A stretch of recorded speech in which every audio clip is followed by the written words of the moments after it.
Vláda dnes schválila balíček ekonomických opatrení. Od 1. apríla sa budú zvyšovať dôchodky nad rámec valorizácie. Senát amerického kongresu dnes začal rokovať o ústavnej obžalobe Billa Clintona. Dnes večer s Andreou Vatkertiovou a Vladom Repčíkom. Dobrý večer. Dobrý večer.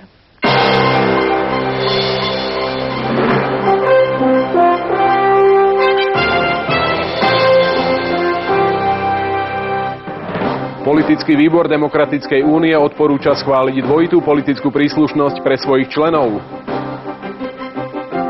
Milan Kňažko potvrdil, že jedna z organizácií Ministerstva kultúry bola pracoviskom SIS. Britskí vedci sa dostali o krok bližšie k objaveniu lieku proti rakovine. Dnes večer s Anetou Paríškovou a Ľubom Karáskom. Dobrý večer. Dobrý večer.